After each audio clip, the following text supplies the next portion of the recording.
partager. La proximité à haut succès.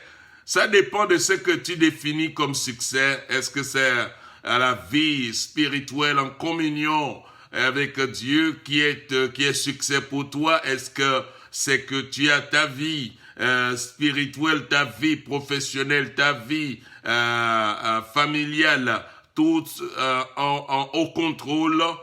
Est-ce que c'est ça le succès? Mais est-ce que avoir une entreprise qui fonctionne en merveille et qui n'a pas un souci quelconque que tu ne peux pas remonter, que tu appelles le succès? Qu'est-ce que tu appelles le succès? Le succès doit être défini, le succès doit être compris, le succès doit être vraiment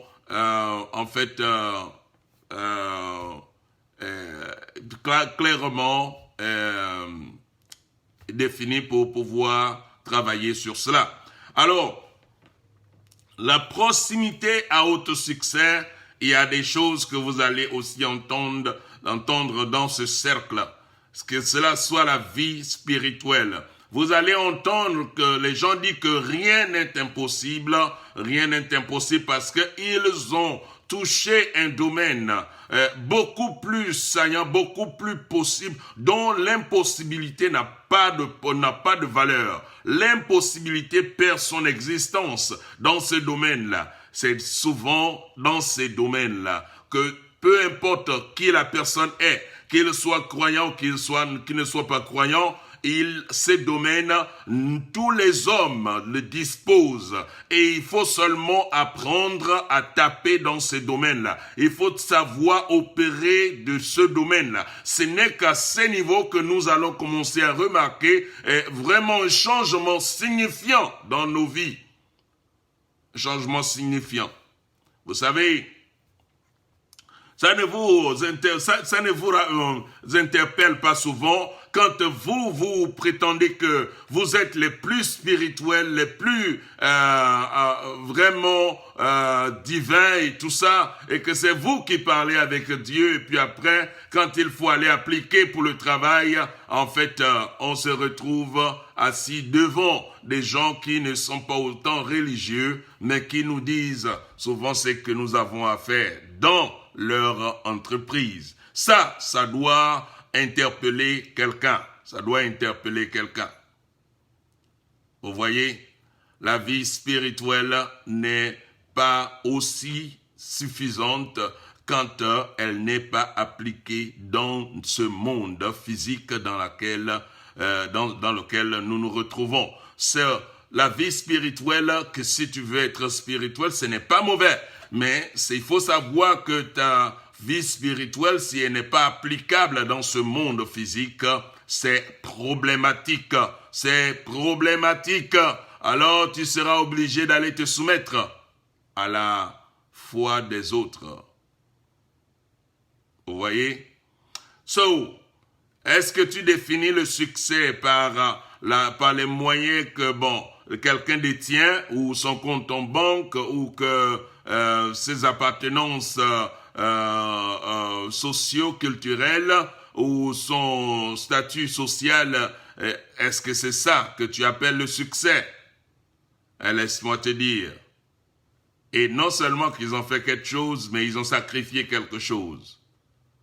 Si c'est ça que tu appelles le succès, laisse-moi te dire que la personne a sacrifié vraiment quelque chose d'énorme pour aussi obtenir quelque chose d'énorme. Et tu ne peux pas dire que tu veux vivre une vie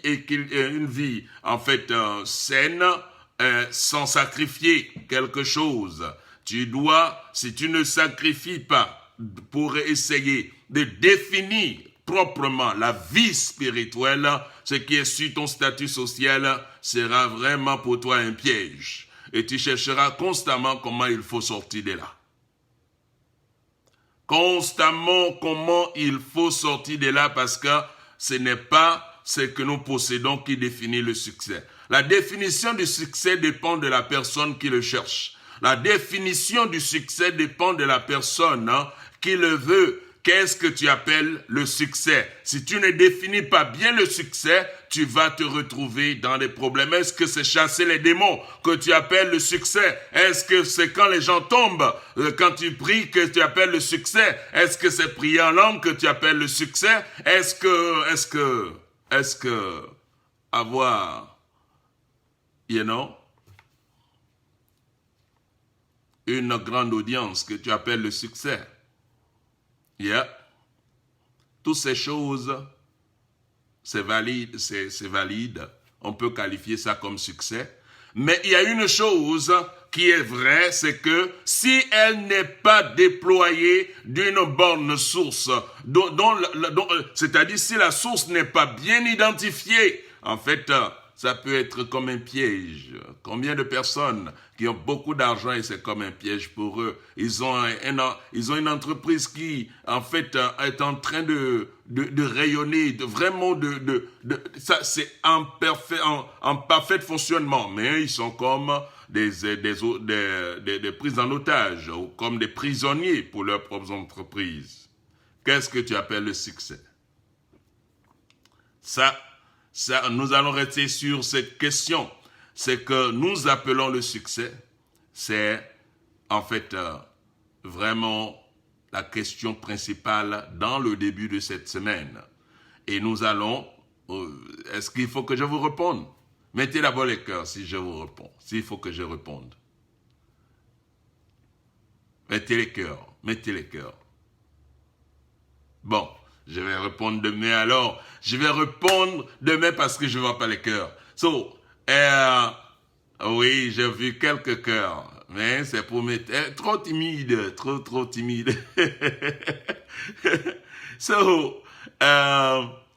Ce que nous définissons comme le succès, premièrement, c'est d'abord ta croyance. Nous avons déjà parlé de ça.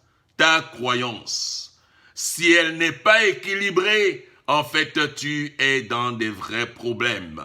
Peu importe ce que tu gagnes, tu vas les perdre. Ou soit tu vas devenir malheureux. Nous avons déjà vu plein de gens, et c'est ça même qui fait en sorte que je suis encore beaucoup plus dévoué à vocaliser mes messages sur Facebook, parce qu'on a vu des gens qui ont tout ce qu'ils veulent, mais qui quand même sont partis s'enlever la vie. Ils se sont suicidés. C'est déplorable, n'est-ce pas? Qu'est-ce que tu appelles le succès? Est-ce que c'est les matériels? Est-ce que c'est tous les matériels que tu as? Est-ce que c'est tous les amis qui sont autour de toi? Qu'est-ce que tu appelles le succès? Ça va définir si ta vie sera une vie accomplie ou une vie inachevée.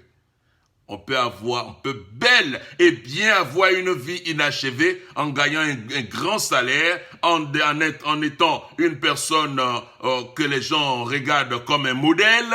Tu peux avoir un vrai problème, si tu ne définis pas bien ce qu'on appelle le succès. Qu'est-ce que tu appelles le succès? Nous allons aller en profondeur de ce qu'on appelle le succès. Premièrement, il faut que tu ajustes ta croyance. Deuxièmement, il faut que tu équilibres tes valeurs. Qu'est-ce que tu valorises? Quelles sont tes valeurs? Et troisièmement, il faut que tu trouves un but d'existence. Pourquoi tu vis? Pourquoi tu es là?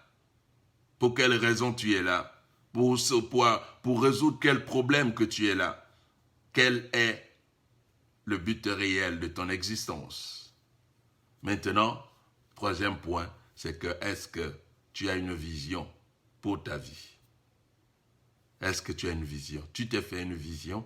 Ce qui t'amène à te réveiller le matin? Le succès est caché dans ces choses. Mais nous allons parler de cela encore beaucoup plus en détail demain. Vraiment, je voudrais que vous restiez connectés.